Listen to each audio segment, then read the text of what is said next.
that house down. They got a birth anyway. I am one human being and you're made up of a bunch of human beings trying to be very best we can.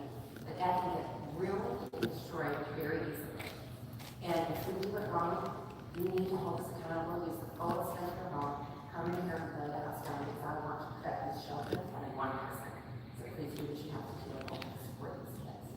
So universities and institutions often need this tool and this resource, this law, in order to make sure they're doing their best that they can not bring us to that institution. All right, thank you very much. Any questions? Will Francis? My name is Will Francis. I'm the Government Relations Director for the National Association of Social Work Protected Chapter. I'm here to testify for HB 3809. I will be very brief. Senator Watson said it best. This bill is about empowerment, it's about justice, and it's about prevention. Jordan, Alyssa, and Tasha gave testimony that should be here today, so I will give it to them. Intelligent, passionate, and very knowledgeable description of this why this bill is so vital and what makes it so important to be passed. Thank you, opportunity to testify. Thank you. Chris Kaiser? Chris Kaiser, Policy Director for the Texas Association Against Sexual Assault, and here in support of House Bill 3809. TASA is the statewide coalition of rape crisis centers, advocates, and survivors across Texas. And as we are here to express solidarity with the we've heard from this morning, as well as the hundreds of thousands of survivors of child sexual abuse in this state. Quite simply, institutional accountability is the difference between one or two or three folks experiencing childhood sexual abuse and literally hundreds. We are as strongly in support of this bill as possible. Thank you. Thank you, Chris. Michelle?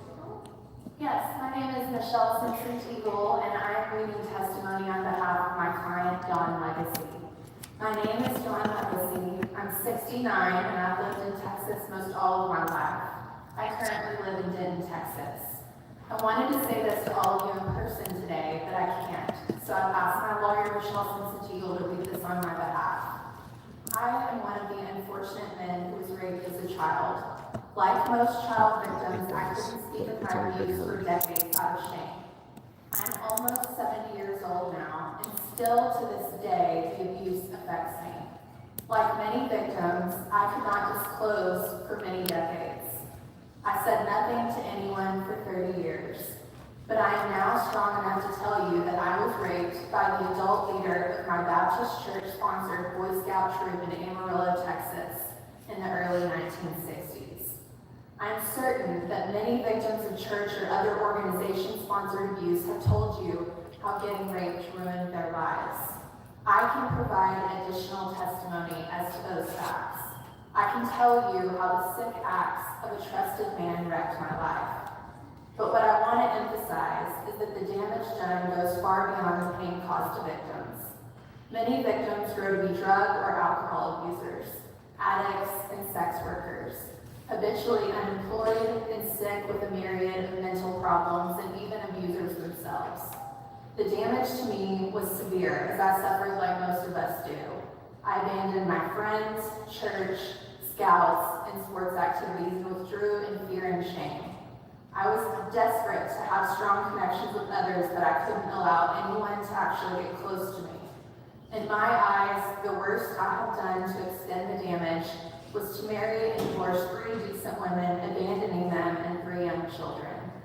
While few, if any, sponsoring institutions have openly condoned the abuse perpetrated under their banners, many have failed to prevent it, and many have failed to stop it after becoming aware. Adults in positions of authority have systematically recruited and groomed generations of victims under the guise of these institutions. We need to just wrap it up. Yes, ma'am. Thank you. Ruining young lives and feeding those young victims into the cycle of repeat offending. By extending victims' rights and passing Senator Watson's committee substitute, you're providing survivors rights that I will not have, but that I hope children in the future will. Thank you. Emily Mills?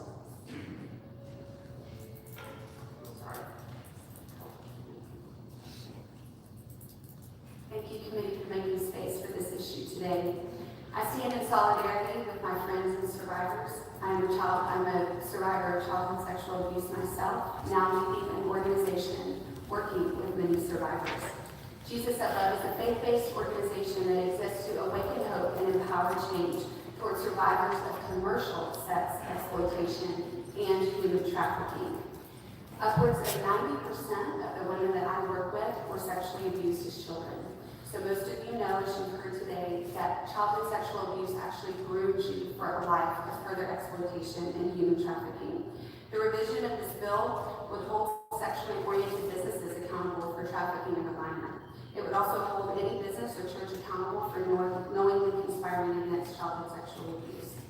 And as a member of the faith community, I'm committed to doing what is good, noble, and right. Churches and religious institutions should be at the forefront of advocating against childhood sexual abuse.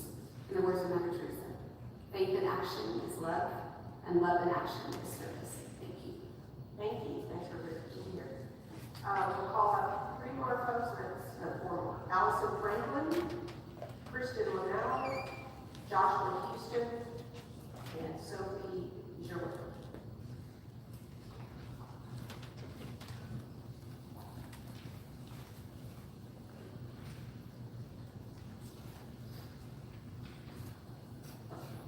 Go ahead, Allison. Hello, my name is Allison Franklin. I represent myself in the Texas Criminal Justice Coalition. We support HB 3809. Thank you, Madam Chair Huffman, Vice Chair Hughes, and fellow committee members for allowing me to comment before you today. I am a survivor of severe childhood sexual abuse, repeated sexual assault beginning at age 3, and it launched me on a journey of self-destruction that would span over 34 years. Shame made me afraid of my own voice, and that same shame that rendered me powerless as a child is the same shame that my trafficker used to manipulate and control me. I was gang trafficked for nearly a decade.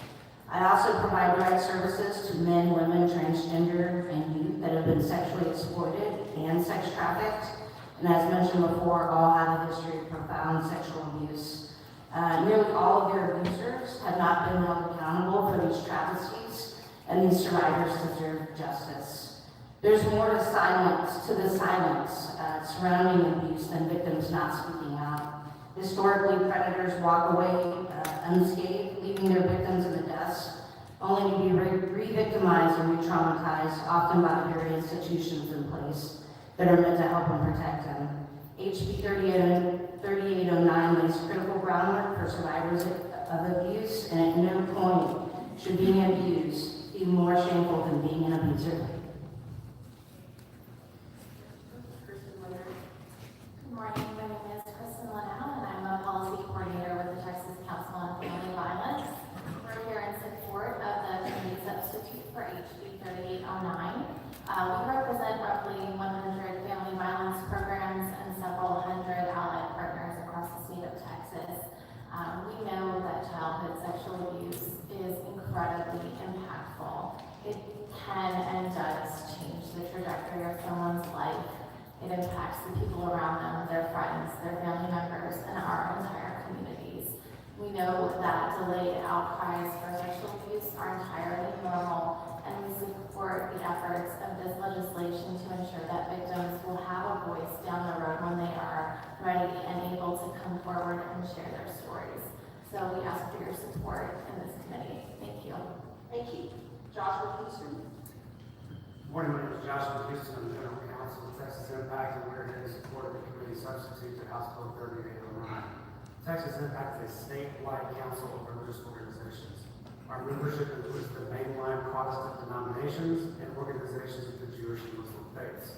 Our board of directors is appointed by those member denominations, and this session they have specifically tasked us to ensure that the civil justice system protects survivors from sexual abuse.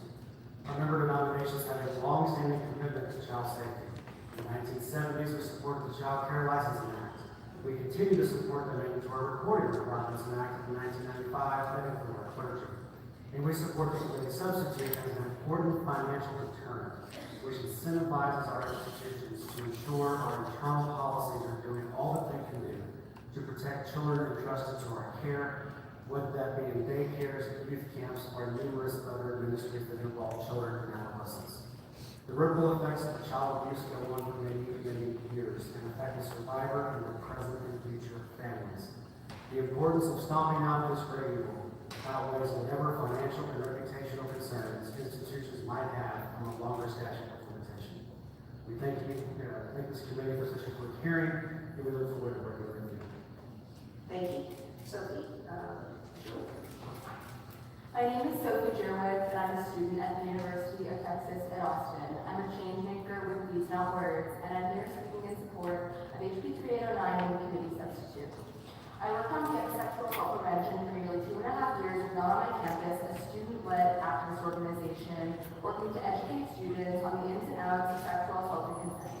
I am now writing my honors thesis on student perspectives on campus sexual assault, consent, and reporting and prevention methods. I am here in support of HB 3809 in order to extend the statute of limitations for child sex abuse. In my research on sexual assault and work as an activist, I talked to students frequently who were assaulted while visiting college at 17 years old or sexually assaulted before college and while they're in high school. The vast majority of sexual assault and abuse survivors will never come forward due to a laundry list of reasons. Among them are a distrust of the reporting system and the university's ability to help them. Survivors fear that their cases will snowball out of their control. This pattern extends beyond only campus sexual assault, as any person who is sexually assaulted or abused has to navigate a complex reporting system, unaware of what the statute of limitations is or if it will protect them. People usually have little experience or knowledge of such systems, as sexual assault is taboo and often ignored, leading to little education about the issue. For example, if a child gymnast was systematically abused by her doctor, then she would have to be familiar with and confident in the reporting system, trusted to take her seriously, and hold her people accountable in order to report her abuse. All sexual assault survivors believe that their report will become public and ostracized socially, whether that means disownment from a religious organization, family unit, social organization, or competitive sport. To them, the risk of losing everything, combined with serious doubts that a disciplinary body will believe them, turns them away from reporting. Survivors know that if their perpetrator was a part of a prominent organization like the Wealthy Fraternity, USA Gymnastics, or the Catholic Church, then the organization's power would squash their reporting efforts, and the assailant would not be held accountable. thank you. Thanks very much. All right, thanks for this panel. And it's fine today. We have several individuals who have registered positions. I'll read those briefly into the record. Lee Parsley from Texas for lawsuit reform against the bill. Greg Punch from Miami 4. Jennifer Lucy, Texas Protects 4. Someone from Texas Advocacy Project for support. Brett Mills, Center of support. And Lawrence Kimberly. Advocacy person in support. Is there anyone else who wants to testify on board against House Bill 3809? And so, Marcia, I just wanted to ask you, I didn't know if you have someone else legal who testified, but none of the witnesses did that. So, I think the language, a little bit of the language in your screen says it's causing some concern is the reasonably should have known language, because trying to think of how that would be proved 30 years later. So I think there's a little bit of concern about that language. You're welcome to answer that. I'm just being up front with what. No, I agree with you, sir. Yeah. We've heard that from a couple people, and I'll talk about it briefly. As you know, we use language to make sure that someone can't turn a blind eye. And it's key, for example, in very important legislation you filed this session related to sex trafficking and being on the premises of certain types of organizations. The language there was not reasonably should have known, it was reckless. It was knowingly or recklessly. So we use language like that to try to get into situations where there may not be actual knowledge, but a reasonable person should have known. So for example, someone being told this is happening, that would you reasonably now should know and should take the action and not turn a blind eye. I'll look and see if there's something that tightens that up. Can I say this to you publicly, because I do understand what the witness is very compelling testimony. I think we could all talk about what's happened in not just the Catholic Church, but other churches that we have come out. So I think there is a desire by some to look at the institutions, but in all honesty, I think that should have no language might be broader than what we can So, Let me see if we can. I would suggest we, and I'm happy to sit down, and I know there are other members of the committee who have interest in this, who would be happy to sit down and see if we can get some. And since we're having this conversation out loud, I want to make sure. That's what I like to do. Yeah, I completely agree. I think that's the purpose of good hearings. Yes. So I'm very pleased that you would bring this up. If an organization, what we're talking about, A, we're talking about sexual abuse of children. B, we're talking about organizations, in these instances, that mostly are going to be organizations with special responsibilities for children, and therefore special responsibilities for making sure children are not sexually abused. So it's very important that we make sure that those entities, if they know, they act, and if they otherwise reasonably should have known, they don't turn a blind eye.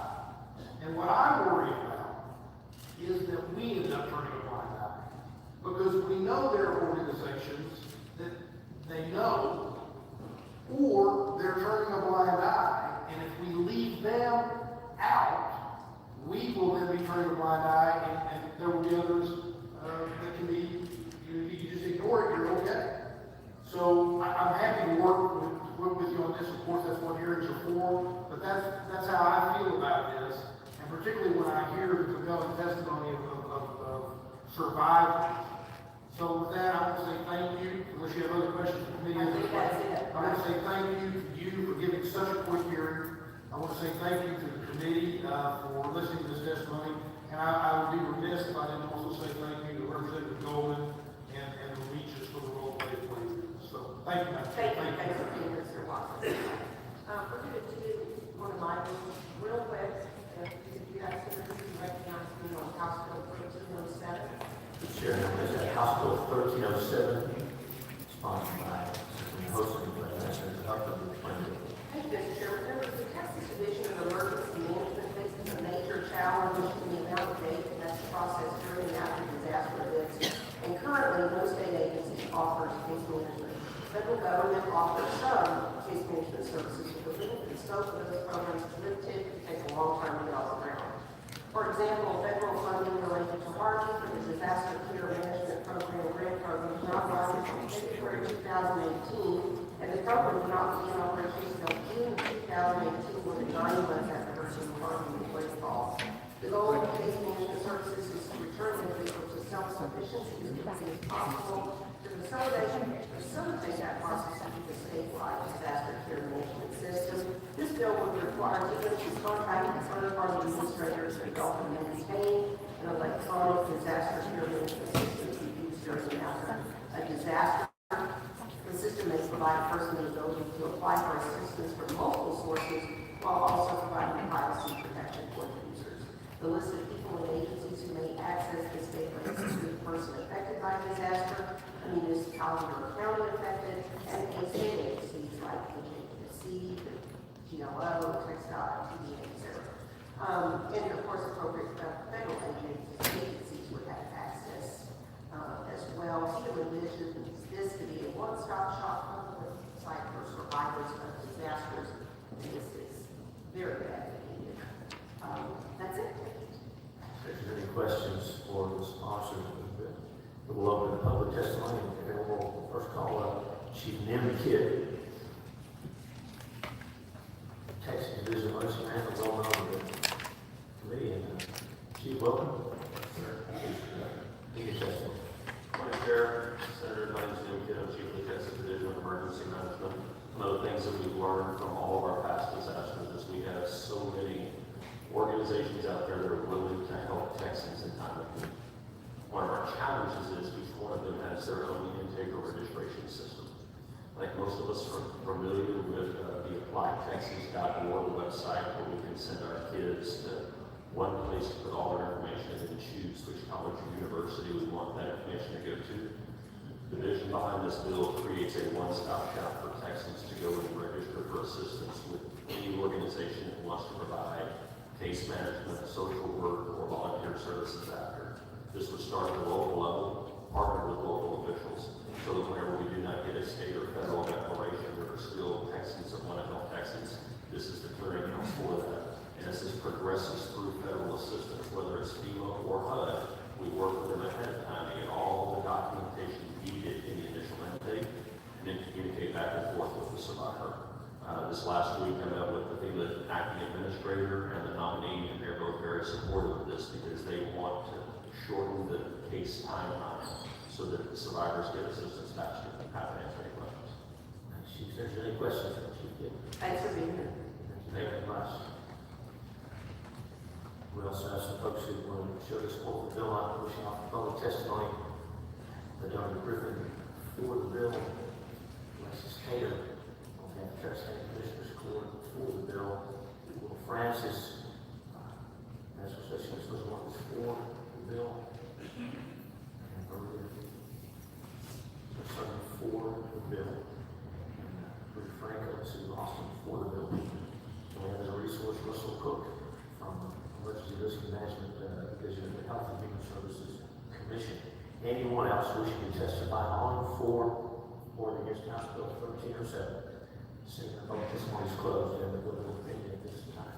Thank you, Senator Hughes. All right, the chair calls out Senator Rodriguez and lays out House Bill 2245. Next, sponsored by Representative Frank.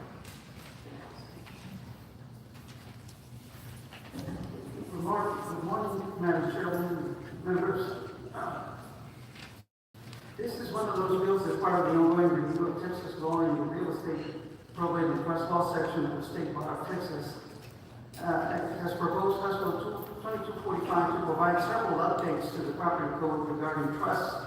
Among other updates, the bill applies Texas Estates Code Chapter 255 to the interpretation and construction of living trusts when used as a will substitute to dispose of a settler's assets upon death.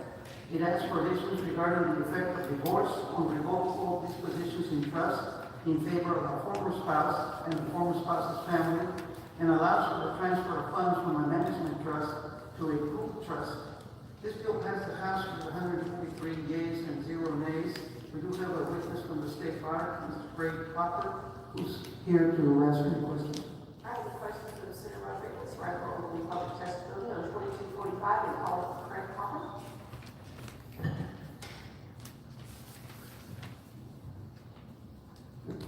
Thank you, Madam Chair, members of the committee. My name is Craig Popper. I am the chair of the State and Trust Legislative Affairs Committee, the Real Estate Probate Trust Law section of the State Bar.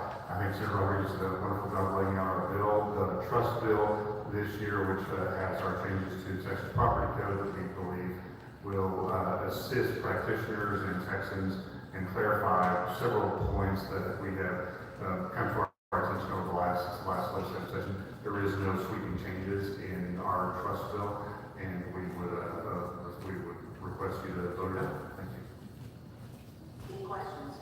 Anyone else want to testify? We have one card in support of the window parking. Anyone else want to testify on or against House Bill 2245? Thank you. Senator Rodriguez, you are recognized on House Bill 2780. Thank you, Madam Chairwoman and members. House Bill 2780 is also a part of the legislative package of the Real Estate Probate and Trust Law section and has been approved by the State Bar. In the process of updating outdated references to the Texas Probate Code, the Texas Legislative Council identified certain provisions that the Council had not been able to update. These provisions were identified and forwarded to the State Bar of Texas for potential inclusion in a bill. House Bill 2780 may seek updates to references of the former Texas Probate Code provisions containing a number of codes, including Texas Civil Practice and Remedies and the Property Code. This bill passed the House with 140 yeas and 0 nays, and we do have a witness from the State Bar here as well.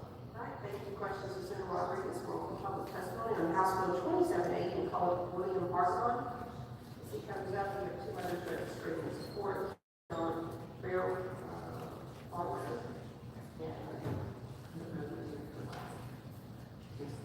Okay, Barkley, recognized. Good morning. Thank you, Madam Senator. My name is Bill Hardiman, and I appreciate the opportunity to speak today on behalf of myself and the legislative probate and trust law section of the State Bar of Texas in favor of House Bill 2780. Out of the respect for your time, I will keep my prepared report brief. Thank you. And I've got a 3-page handout in case any of you are curious about more detail on this bill. The Estates Code replaced the probate code effective January 1, 2014 as part of the non-substantive codification pursuant to the state's continuing statutory revision program. In addition, the Texas Legislative Council has drafted numerous non-substantive code update bills passed by prior legislatures that updated references found in other statutes to former probate code provisions, changes in the corresponding provisions of the Estates Code. Ledge Council identified a few provisions that was unable to update because it's only allowed to make non-substantive changes. The provisions that identified required slight substantive tweaks in order for the updated references to make sense. I provided an example of just such a substantive tweak in the handout. These provisions were forwarded to REPCO, and we included the updated references in this bill, which I refer to as our substantive code update bill, although the changes are barely substantive. The handout also contains a list of all the former probate code references changed by the bill to the state code references or actual languages being changed to complete the updates. That concludes my prepared testimony, and I'm happy to answer any questions. Any questions? All right, anyone else want to testify on or against House Bill 27? Or public testimony? There's Senator Rodriguez. Senator Zachary, would you lay out Senator Taylor's bills? He was here, so we didn't get it. I think that's an important other business to do. I will recognize Senator Zachary on behalf of Senator Taylor on House Bill 2757 by Representative Leach. Thank you, Madam Chair. Madam Chair and members, the American Law Institute is a U.S.-based organization dedicated to publishing restatements of the law, model codes, and principles of law with the intent to influence courts and legislations nationwide. Recently, membership of the Institute issued a restatement of law of liability or restatement to address questions of insurance coverage and issue an official decision that has been the subject of great controversy within the legal community. The Institute's restatement conflicts with the Texas law and amends well-known recognized legal doctrines governing liability insurance contracts and disputes. The executive branch of 6 U.S. states, including Texas, have weighed in on the Institute's restatement and made public their concerns, even going so far as to suggest, quote, this implicit usurpation of state authority may require legislative or executive action. The committee substitute for House Bill 2757 limits any influence the AOI restatement may have over state law by clarifying any action governed by Texas is not controlled by such outside legal interpretations. There is a committee substitute, Madam Chair. Zachary and Senator, the committee substitute to House Bill 2757. It simply removes the references to case law precedents set by the court. Thank you. Any questions of Senator Zachary? All right, we'll open public testimony on House Bill 2757. Call it Jay Thompson. And we have several people registered in support of the bill. Joe Woods, Mike Toomey, Ewan Floyd, Paul Martin, Nelson Hayes, George Christian, and James Rice. And Mr. Thompson, Mike Rice. Madam Chair and members, I'll be very brief. That was a fair summary. I'm representing the Association of Fire Casualty Companies and myself today. My law firm has looked at a recent restatement on liability insurance, and we have a law review article. It's not quite finished, but I do have it available if any member would like to see that. There are some similarities with some major differences in that. And I think that what this bill does is make sure that Texas lawyers look at Texas law that's been adopted by Texas courts, Texas statutes that have been adopted by this legislature, and apply those first. And that the ALI restatement should not be a proxy or something that would be used in the absence of decisions by the court. At least in the liability insurance, the Texas courts have probably the most developed law in the United States on all the issues addressed by the restatements. And that is where Texas lawyers should look first. Appreciate your time today. Would be happy to answer questions if you need a copy of that article in advance of its publication, so I'll bring it to your offices. Yes, questions, issues? Thank you, Brian. Is there anyone else who wants to testify on or against House Bill 2757 testimony? Senator Zachary, you recognize you on House Bill 2763 by Representative Flynn, sponsored by Senator Taylor on his behalf. Thank you, Madam Chair. There's a committee substitute. Senator Zachary, Senator Flynn, substitute House Bill 2763, you recognize. Madam Chair, since there's a resource witness, you're ready to just do after the short. Yes. All right. This is an agreed upon bill between the city of Galveston and the Blues Plan representatives. Its key provisions are funding contributions, the board composition, board actions, and plan assumptions. If the bill goes into effect, it is expected that the amortization period for the fund will fall from 42 to 30 years. The committee substitutes simply is technical in nature. It is agreed upon by both parties. It removes the reference to the board indicated for section 6.04. Under section 9, it removes the language that requires one of 6 members of the board when selecting a consulting actuary, and it removes the language reference to the collective bargaining process in section 12. And the resource will send over the reference. Any questions of Senator Zachary? Okay, well, we'll public testimony on House Bill 2763. We'll call up Jeff Gaynor from the Galveston Police Pension, Brian Maxwell, City of Galveston, and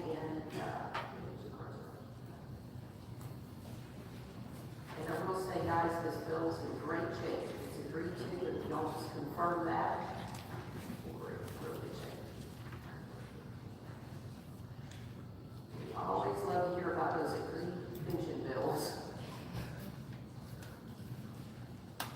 And Senator Taylor had to go to another event, meeting, so that's why it's not here.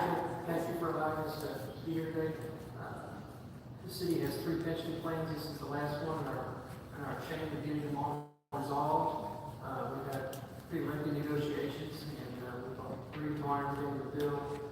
We all gave a little, and we got to where we needed to be. My thanks to my protege here, Jeff Gaynor, for his help on the bill. We'd also like to thank Senator Taylor and Representative Dan Flynn, who actually brought us to the table, along with Representative Middleton. I stand ready to answer any questions you might have, and after a stressful session, love to see all of you on the aisle. Yeah, we hope to see you there. All right, Brian? You're Brian, Jeff, sorry. Thank you, Madam Chair, members. This bill, obviously a long time going, everyone's agreed upon it. There's a lot of great things, actually determined contribution rate, a close 30-year rate, stirs up members that will above the plan will be doing contributions. It affords the city additional representation on the board as well as supermajority voting. All of the items in there, including all of the amendments, have been agreed upon by both members, and I encourage you to support the bill. Thank you. All right, thank y'all for being here. We have individuals who your resource are on the bill. Everyone seems to be in support of the bill. Is there anyone else who wants to testify all for it? Yes, House Bill 2763. Close the testimony. That was the easiest pension bill ever.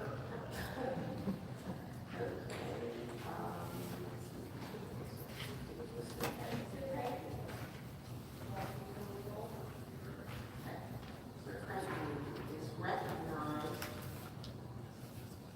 on House Bill 1177.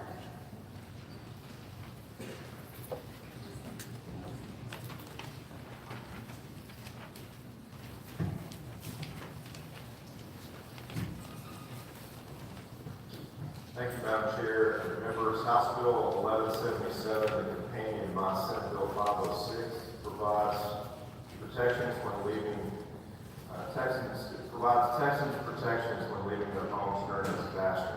Currently, it's illegal to carry handguns without a license to carry. This puts those in disaster areas in a challenging position where they can choose to stay in the disaster area or leave for safety. However, if they do not have a license to carry, they may be putting themselves at risk by leaving their homes without personal firearm protection, and not to mention those being some of the most valuable items that they own in their possession. Also, they will be leaving their firearms vulnerable to looters. To To address this predicament, House Bill 1177 would allow Texans to temporarily transport their handguns when evacuating from a disaster area. This will allow them to keep their valuable possessions and get to a safe area during threatening times. I'd like to thank Chairwoman Huffman and her staff for working with me on committee substitute for all of it. Is that the committee substitute? Committee substitute would make this exemption only applicable during mandatory evacuation order and the subsequent 48 hours following. The substitute would also give the governor authority to extend the stop period if needed. The individual in this scenario would have the opportunity to carry the firearm concealed, and this would not apply to those prohibited by state and federal law to possess a firearm. Thank you, Madam Chair, and members of the consideration. Thank you, Senator Franklin. Do we have any questions of Senator Franklin at this time? Welcome public testimony on the committee substitute, House Bill 1177. Call Tara Mika, Louis Witchers, Kenneth Gibson, and Mike Cox.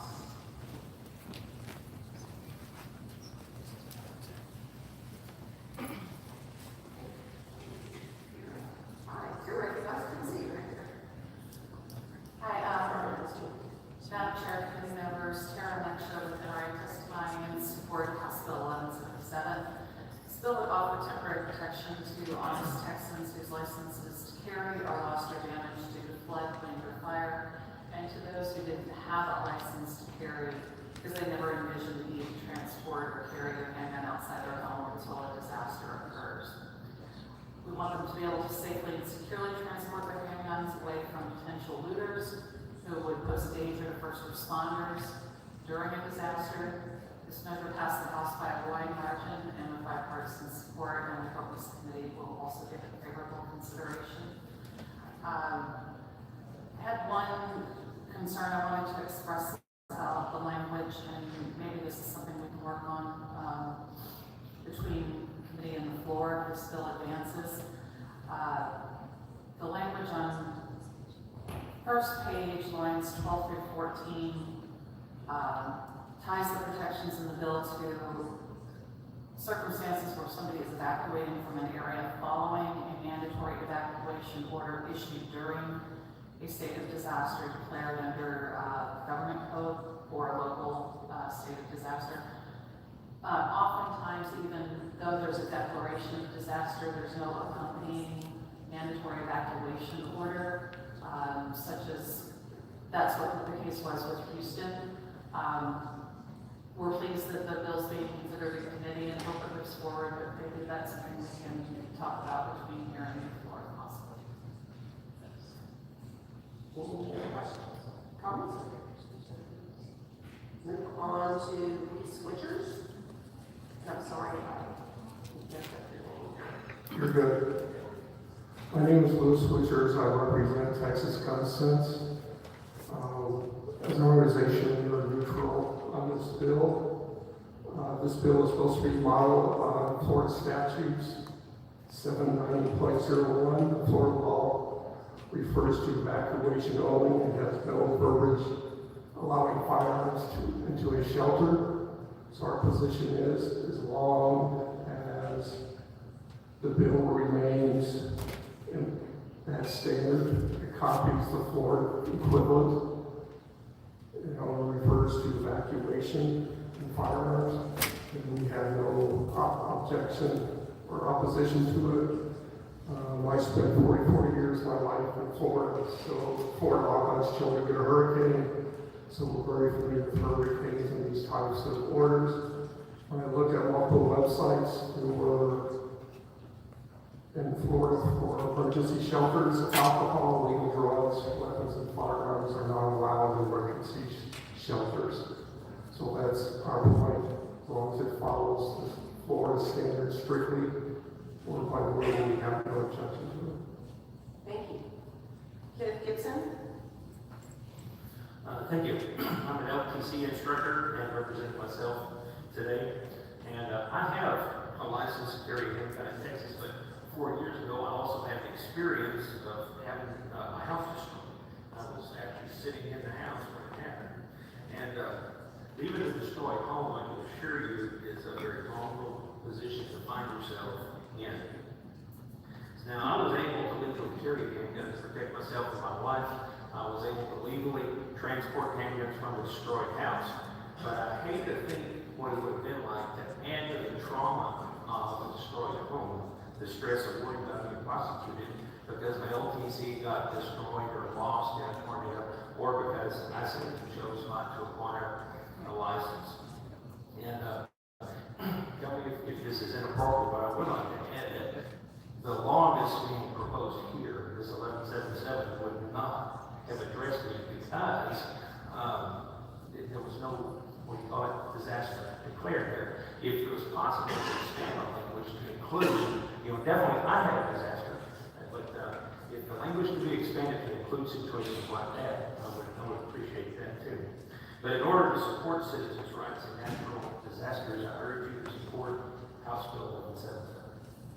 All right, thank you. Rick Briscoe.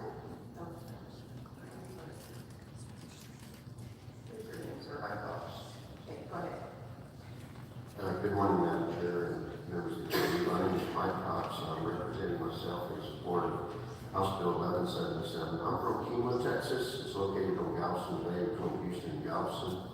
And during my life in Kingman, my family had to evacuate 4 times due to approaching hurricanes and seek shelter inland until the storm passed. We lost our home during one of those hurricanes, and the cleanup after a hurricane is always chaotic. It's always stressful and depressing. I'm also a member of Texas One, the DMAT team, Disaster Medical Assistance Team, and have been deployed to many disaster sites during the last 12 years. I'm also a member of Men's Baptist Men's Group that does disaster relief to victims of storms. So I'm present at these things during and after. House Bill 1177 is a good bill that allows people to take their firearms with them during evacuations without fear of arrest or complications while evacuating. I'm a certified airboat operator, and I evacuated people during Dickinson, Texas, during a recent hurricane. And we had local law enforcement giving us all kinds of instructions. No pets, and began evacuating, no guns allowed, things like that. We just ignored them because people leave without their pets, and people get in our boats with all kinds of things they carry with them when I return. Thank you, Representative Feeling and Senator Crichton. Thank you very much for sponsoring this valuable bill, and which allows Texans to protect themselves and their loved ones and to transport their legally owned handguns lawfully. Thank you. Thank you. Ms. Briscoe? Thank you, Madam Chair, members. I am Rick Briscoe, appearing on behalf of Open Carry, Texas, in support of this much-needed legislation. There are a couple of potential issues with it that I perceive. The bill addresses disasters, but there are also emergencies with limited mandatory evacuations, such as the recent chemical fires in Houston, where smaller areas were evacuated, where the same risks are involved of looting and so on. We would urge inclusion of emergencies as well as disasters involving mandatory evacuations. The other area of concern is the designation of shelters. In our experience, individuals took persons evacuating an area into their homes, and they surely are unlikely to meet the definition proposed in the bill. There are non-governmental organizations, churches, businesses, all kinds of people who stepped up during Harvey to provide a place for people to stay. We see some issues there too. During Harvey, at the Brown Center, the Houston police violated both federal and state law in seizing firearms and conducting warrantless searches. There's video from the local TV stations of these poor people with all their worldly possessions in a clear plastic bag, and the police rummaging further. I question how well law enforcement will carry out the intent of the legislature of this bill, which makes it all the more needed. And be pleased to discuss the matter with them. Thank you. Thank you. Thanks to this panel. Thanks for being here. We'll call up the next panel. Amy Turney, Elva Mendoza, and CJ Grisham. I'll be in for oral testimony. And registering positions against the bill are Maggie Stern from the Children's Defense Fund, Arthur Simon representing himself and an artist, Shannon Gay, Moms Women in Action. That was against, those were all against. Linda Guy against Moms Women in Action, Julie Gilbert against Moms Women in Action, Stacy Finnery, against Moms Women in Action, Clifford Sparks, City of Dallas, just all there. Mark Bosky, State Rifle Association, Fordville, David Sinclair, Bill Gordon, Jerry Marshall, Moms Women in Action. Okay, Amy Turney. Hi. My name is Amy Turney, and I'm a member of the League of Women Voters testifying against House Bill 1177, and also for the League of Women Voters of Texas for testifying against House Bill 1177. First of all, I'd like to thank this committee for all their work on this bill. However, this proposed legislation allows unlicensed persons to carry a handgun for 48 hours or more once a state of disaster has been declared. Texans whose licenses are lost or damaged due to flood, wind, or fire need not worry, since House Bill 2730, passed in 2009, changed Texas Code Chapter 411 by eliminating the offense and possibility of license suspension for failure to display a license to carry a handgun. Therefore, licensed, law-abiding citizens will not be subject to a fine or penalty or find themselves in jeopardy of losing their license by suspension should their LTC be lost or destroyed as a result of a disaster. And as you can see, I provided that verbiage from the bill. The question was raised about the number of non-licensed persons carrying handguns charged with offenses during a state of disaster when testimony was given for the bill on the Homeland Security and Public Safety Committee of the House of Representatives on March 6th. No one could provide an incident. NRG Center in Houston has a cash room, as does the George R. Brown Convention Center in Houston, and therefore were able to safely secure weapons after Hurricane Harvey.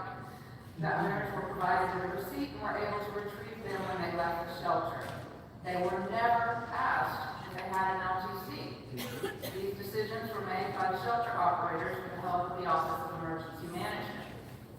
It is our opinion that decisions regarding the carrying of handguns by non-licensed persons during a state of disaster should reside in the county emergency, I've lost my place here, the county emergency board or emergency management council established by an executive order of the governor. Thank you. And we do have your written testimony. Thank you. Thank you. Elva Mendoza. Good morning. My name is Elva Mendoza. I'm here representing myself against HB 1177.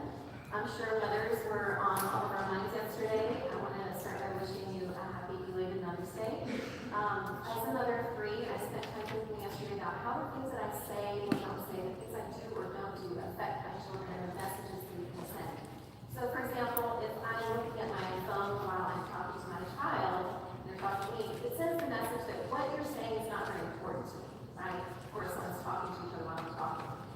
Likewise, when we pass bills like this, it sends a message to gun owners that they need not be responsible. I understand that the author's concerned about potential for looting and evacuation situations. It's a valid point. However, that's why the organizations like the National Support Shooting Foundation recommend that you use a gun safe. You should secure your firearms every day of the year, not just when there's a disaster approaching, because they are contributing at an alarming rate to shootings like Santa Fe, unintentional child shootings, suicides. So, bills like 1177 send a message that, you know what, even if you're going to be responsible for breaking law, we're going to change the law to fit your needs. Instead of, why don't you change your behavior to fit what's happening on the settlement by encouraging responsible storage of firearms. Those who wish to carry their guns in an emergency, long guns are already permitted to be carried. That's not a problem. Handguns, the laws Osprey County. If you go to LTC, you are able to carry in public unless they are prohibited in certain places. So the recourse here is to educate responsible gun owners about preparing for disasters. I have a friend, Rainier, who was, her octogenarian parents were evacuated by a stranger in kayak, a kind stranger. She was just really worried about the possibility for permanent carry to take place 24 hours after a disaster when things are chaotic, people are stressful, and then you have unlicensed people who don't know how to make decisions about, how to handle threats with a gun, having firearms. So I just really urge you to send the message to gun owners that they need more responsibility on us. Thank you. Mr. Grisham? Thank you, Madam Chair, members of the committee. My name is C.J. Briscoe. I'm here testifying for this bill on behalf of myself and Open Carry Texas. I'd like to thank the Texas legislature for recognizing that the right of people to keep and bear arms in self-defense still exists, if even to just a minor degree. It's a shame that under this bill we must first lose everything before we gain an essential, fundamental, and inalienable right to self-defense. It's humbling to know that our legislators took an oath to support and defend the Constitution, care so much about these liberties that it will graciously extend these protections to people who are dealing with the worst times of their lives so that they can defend themselves without having to jump through hoops and perform circus tricks. Currently, 36 states require or recognize the right of the people to keep and bear arms without a government permission slip or license to carry. Of those, 16 states currently allow 100% of the time what this bill purports to do for 48 hours after an emergency.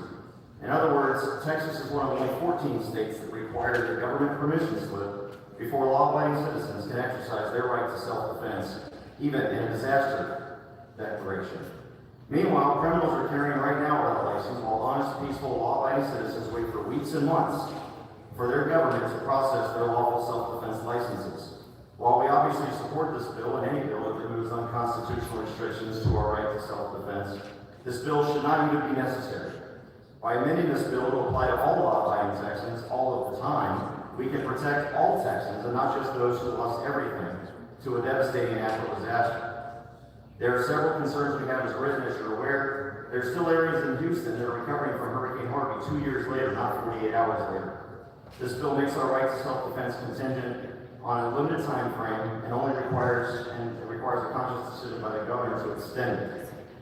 What is it about our politicians that they don't feel they can trust people that voted them into office, while 36 other states do? Are Texans less responsible, less accountable, less trained, less trustworthy, or are we just simply more controlled? Thank you, sir. All right. Anyone else? Thank y'all for your testimony. Anyone else want to testify on or against House Bill 344? For that 1177 testimony. Sir Hughes, you're recognized on House Bill 344. Thank you, Madam Chair. This is a companion House Bill 770 for the Deputy Companions. Since 1986, the federal law, Advocacy, has permitted what's known as PAC match. It's a great idea. It encourages political participation as well as charitable contributions. And so a company can tell its employees, if you wish to contribute to our PAC, we will match the contribution you make to a charity. And again, it's been at the federal level since 1986. Every state in the union, except for Texas, allows this for their state rules and state laws on contributions.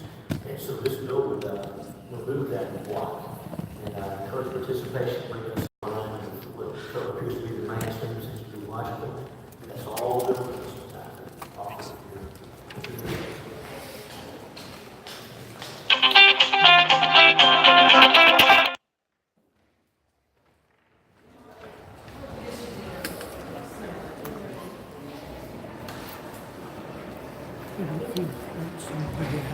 What's that? I don't feel quite so bad about suggesting changes because there was a committee substitute. Yeah. Oh my gosh. And they reduced it from 168 hours to 48 hours? Really? I want to do a quick little... Well, okay. I need to print the bill out. The way it was written, you had to evacuate him within 168 hours of the declaration. 168 hours, by the way, is 7 days. Yeah. And so if you were 100 evacuated, let's say it was a hurricane and the thing Hey, I'm gonna out, do an update here real quick. go ahead and do that. Oh, okay. Here, let me just do this real quick. Am I pretty good frame? All right. Hey guys, so we just got done listening or talking about House Bill 1177. Look, this bill is going to pass. It's the governor's priority. It's the lieutenant governor's priority. It's the speaker's priority. So it didn't matter if I came in here and I opposed it or I supported it or whatever. So I thought I'd give the committee a little bit of truth about what this does. Look, we obviously support any bill that will expand gun rights to anybody, even if it's just for a limited time and even if it's just for a limited scope. We'll support any bill. Now, obviously, we didn't file this bill and we don't support this bill in that sense, in the sense that we're pushing it as our agenda because we want constitutional carry. My question to the legislature is this, and unfortunately, they only give you 2 minutes. And when you've only got 2 minutes to speak, you've got to really quickly get in as much as you can and hope that it makes a little bit of sense.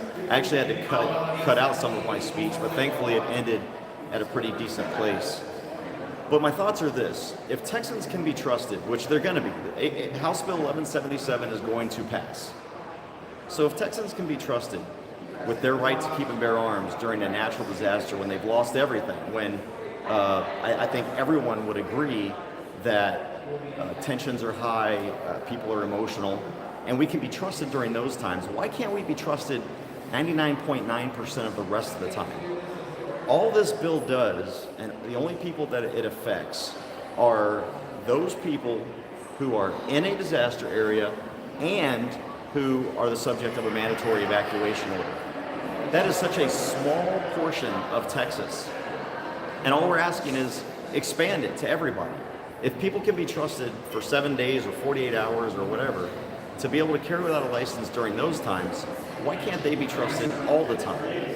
And as I said in my testimony, 36 states currently don't require a license to carry a firearm. 36. Now, of those 36, 16 of them are constitutional carry states. That means 20 don't require a license to openly carry a firearm, but they do require a license to conceal carry a firearm. But the point is, Texas is one of only 14 states that requires you to get a permission slip to carry a firearm. That's a problem. That is an absolute problem, and it's one of the reasons why we're number 29. I thought it was pretty funny how the Moms Demand Action and Texas Gun Sense folks were here talking about the fact, look, these guys can already carry rifles and everything. Well, heck, if we can already carry a rifle 100% of the time, why can't we carry a pistol? What makes a pistol any different than a rifle when it comes to self-defense? I mean, think about this logically. To those of you who hate guns and are looking for reasons to further restrict them, would you rather see a bunch of people running around with AR-15? I mean, I know I would, but would you rather see people running around with AR-15s and AK-47s and whatever, or would you just rather see them have a holstered handgun on their hip? That's literally what this does. Why is one good and one's not? We've got to fix that. That's what we're here to do. That's what we're trying to fix. That's why we do support 1177, like we support any pro-gun bill. But I thought it was important that the committee understand and hear the truth about the fact that this is entirely too limited. This is about control. It's not about safety. It's about control. And it's very difficult to explain to anybody why, during a natural disaster, they should have a license to be able to remove their firearms from their home. All right, guys, you guys take care, be safe, be free, and we'll be back to the next. We don't have any other bills today that I'm tracking. So that was it. That was our grand finale of the day. Now we're going to go talk to people. So take care.